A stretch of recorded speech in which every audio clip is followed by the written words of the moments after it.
Good morning, friends. Letting you guys just in on a just real day. Trying to get my act back together, homemaking, making food. We are in the kitchen today. I wanted to be able to show this just in the reality because I do feel like sometimes there can be just too much curated and everybody's got it perfect and they're in and they're just able to do all stuff smoothly.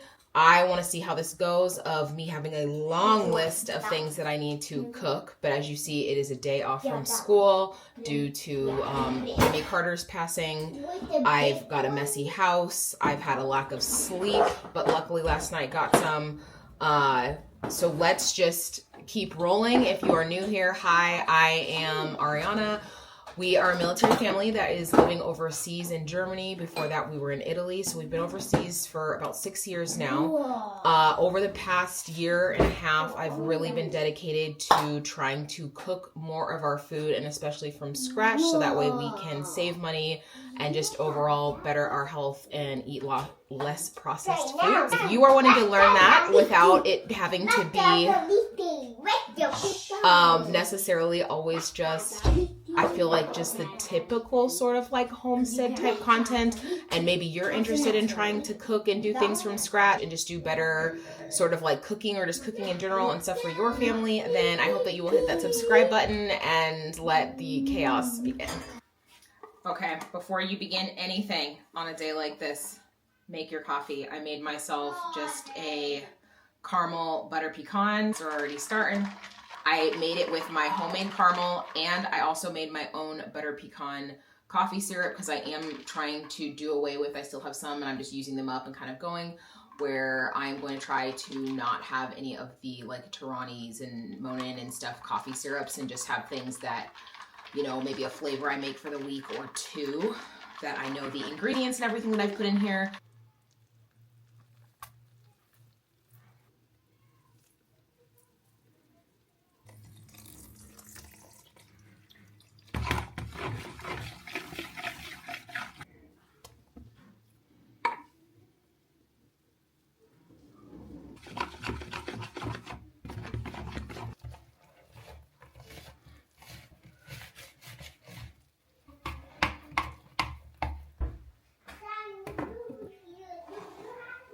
Okay, so while that is basically just taking the time to really absorb all of the flour and stuff, I'm going to leave this alone for about 30 minutes before I do salt and the first sort of setting of stretch and folds and then starting on other food, because other things are going to go quicker when it comes to the bread type things I'm making because I'm just using traditional yeast.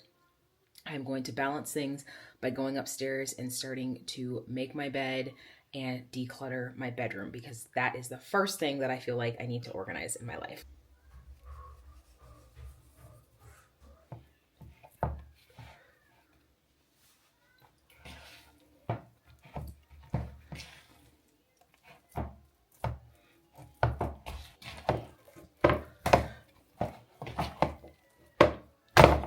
Okay, so I've done another coil fold on my sourdough, and I realized I had this in the fridge that I had intended to make some sashimi salmon. Excuse too if my mouth sounds a little bit crazy, I put my retainer in.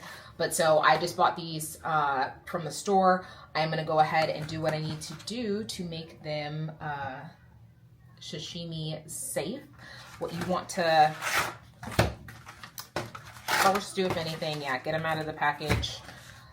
Let me get my pan. Rinse it really well.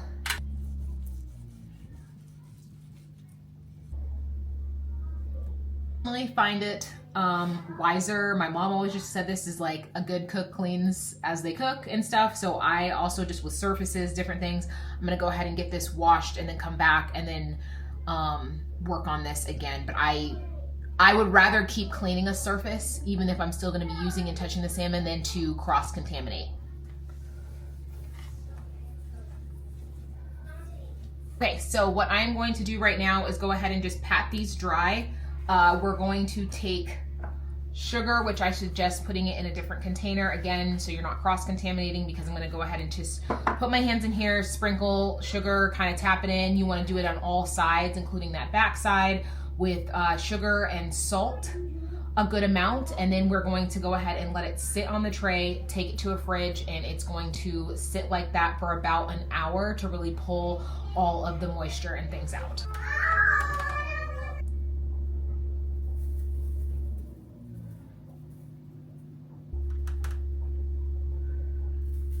Okay, my bedroom is officially done. I just have to like fold laundry that I put on top of it. But at least like floors cleaned, organized, including even in my drawers, nightstands. So that feels good. I've done probably, I'll do about one more coil fold on my sourdough and then let it just sit to bulk ferment. I'm going to go ahead and get started on the next thing though that I want to make, especially for the boys, which is some soft pretzels. So I'm going to get some warm water, yeast. Yeah, we're going to do all the things. Okay, so I've got my warm water. I am just adding some sugar, some yeast. I believe this is instant yeast. This is a German one I had to get because they were out at the commissary. I'm going to mix this together in a separate bowl. I'm going to go ahead and get like my flour and stuff together. And I'm just debating if I want to do it in the KitchenAid or not. Or just knead it here on the counter. I think I'm going to go ahead and let it do the KitchenAid, kind of do my work for me.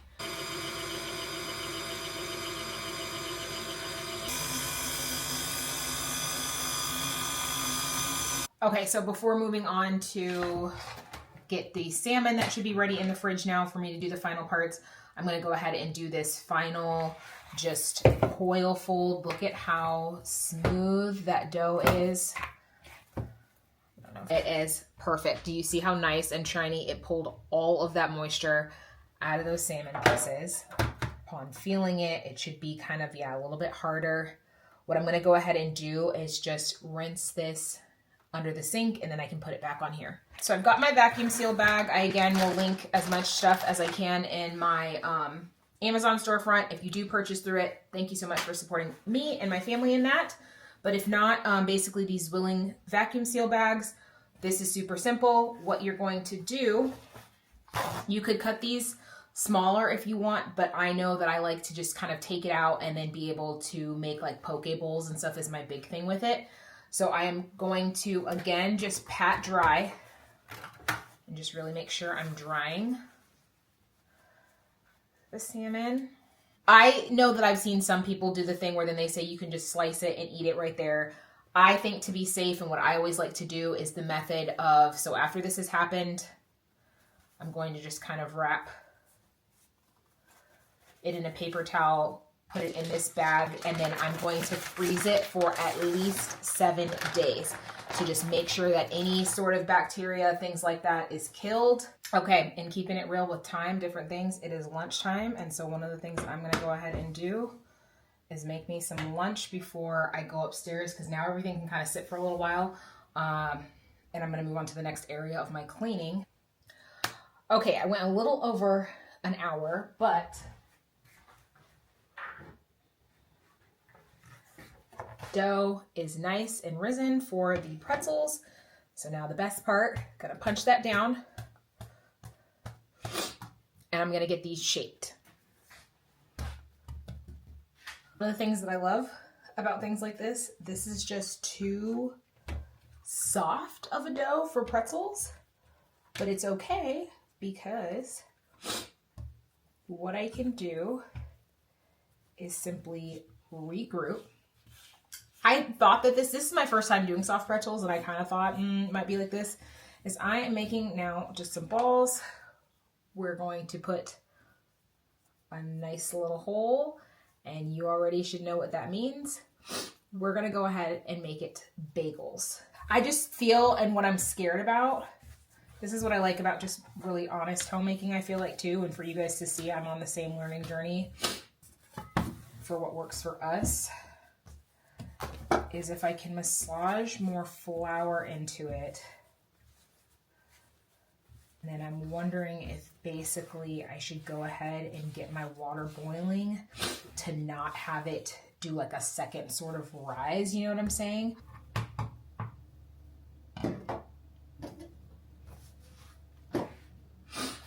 I'm honestly just gonna put some salt on these and pop these in, and let's just even see what happens. This is such an experiment, but like I said, I don't want to cut this out. I want to show this because this is what home cooking is about, is you are going to have trial and error. Okay, so while that is in the oven, getting myself some energy because we were in that second half of the day, I am going to start on, since the oven's cranked on, Pop-Tarts. So I'm gonna go ahead and show you guys how I get the dough and stuff started, because that's the other thing that you want to get your dough going, get into the fridge, and you can come out, put it all together, and get it going.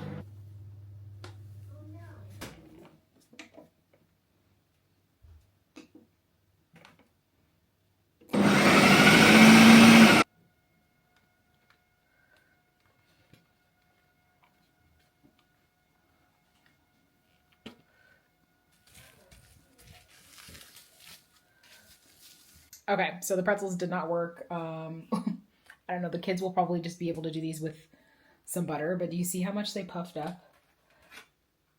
Yeah, these are not. These are not it. You live and you learn. How else are you going to create your own recipes if, again, you don't do trial and error? And so I just wanted to kind of just show even that part, because this is my first time trying to do pretzels. Obviously, this will be something that I try to work on and perfect. And then when I do get it perfect, those are typically what I feel like I make my shorts and things like that, where I've got it down and then, you know, write down and put the recipe and stuff in. But this is just basically just bread. Yeah, it's definitely good. I'm on the right track though. It definitely tastes like a pretzel. Okay, now I'm gonna get started on some of the like meal prep type of food, especially given the time and going towards like dinner. I am craving Chipotle like no other. I've got some chicken in the fridge, so I'm gonna go ahead and cook up / roast some chicken. That'll be versatile, that basically I can either have it with other stuff or I can chop it up and put it into my Chipotle bowl.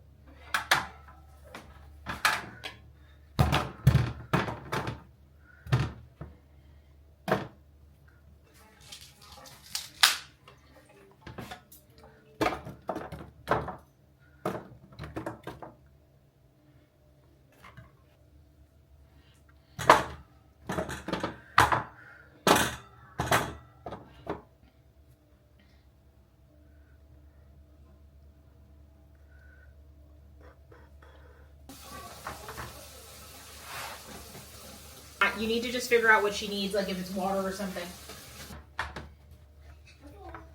Mommy, it has some.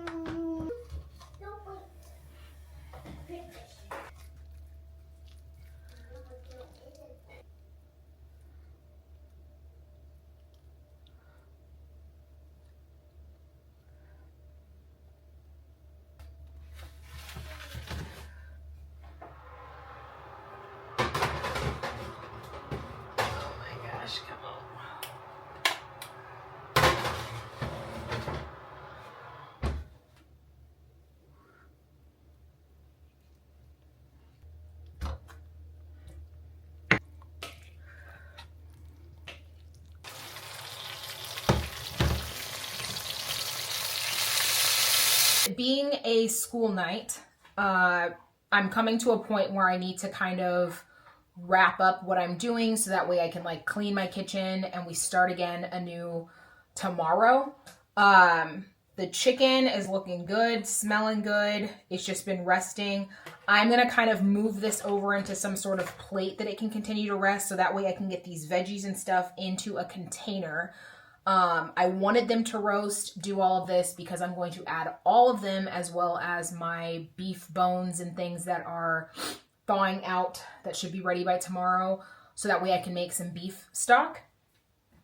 So I will show. Also, I'm not going to be able to make the Pop-Tarts obviously tonight, which is okay. That's what I love about that dough, is it's pretty forgiving as well, that it can just sit and I can roll it out tomorrow. I am debating with this. You guys are either going to get this video as a two-parter, or you're going to see me looking put together and dressed and doing the next part of stuff. I don't know. I'm going to see kind of like what things are looking like as I'm editing, in terms of if I make it a part 1 or part 2. But just know, if the video ends with me kind of just showing you how I'm putting certain stuff together tonight, and then just kind of like ending things, my sourdough is looking like it's about ready to be shaped. So that's another reason why I'm trying to kind of hustle, is to go ahead and put the chicken and stuff up. Let me find this too so that I can do this. Let me know what you guys think about this too, of just making stuff very realistic versus, I don't know. I just feel like I look at some of these things in the homemaking and it's just still sort of curated, if you get what I mean, of what they're doing versus like, what does it look like when you're really just in the kitchen? At least to me, I think that's more realistic. Is like, how am I really doing this, balancing it as a solo mom? In how many days does it take me? Because I don't have, you know, my kids to necessarily do a bunch of other stuff.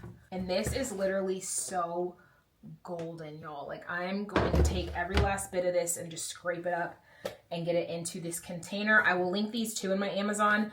I get these and I switch them out. I would say these went, oh, I'll take that. These went a little bit longer maybe than